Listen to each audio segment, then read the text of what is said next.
जब हम पीएमएस करते हैं तब हमें पढ़ाया जाता है कि रोग को ठीक करना है तो संप्राप्ति विघटन करना आना चाहिए। तो ये ऐसी एक इनफर्टिलिटी की पेशेंट है जिसके शादी को 2 साल हो गए थे और 1.5 साल से वो ट्राई कर रहे थे। काफ़ी हॉस्पिटल्स उन्होंने अलग अलग पैथीज से ट्रीटमेंट ली, उनको कंसीव नहीं हो रहा था। जब वो मेरे पास आई तो उसके पीरियड्स इरेगुलर थे, 2.5 महीने से उसको पीरियड नहीं आए थे और उसका वेट 29 केजी था और हाइट 5 फीट की थी।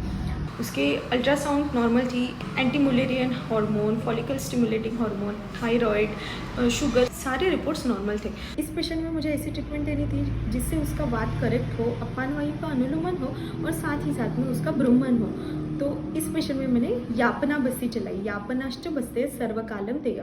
और यापन बस्ती का रेफरेंस हमें चरक सिद्धिस्थान 12वें अध्याय में मिलता है और यापन बस्ती के फलश्रुति में आया है सुखोष्ण बस्ती शुक्र मांस बल जनन। पेशेंट में मांस और बल कम था, यापन बस्ती से पेशेंट का मांस और बल में वृद्धि हुई और साथ ही में यापन बस्ती शुक्र धातु पे भी काम करती है। ये शुक्र धातु की पुष्टि हुई और फर्स्ट महीने में जब मैं पेशेंट को बस्ती कर रही थी तो 10वें दिन में ही, जो 2.5 महीने से पेशेंट का पीरियड नहीं आया था, तो 10th डे पे पेशेंट का पीरियड आया और सेकंड मंथ में मैंने गर्भस्थापन औषधि दी तो पेशेंट को सेकंड महीने में ही कंसीव हो गया।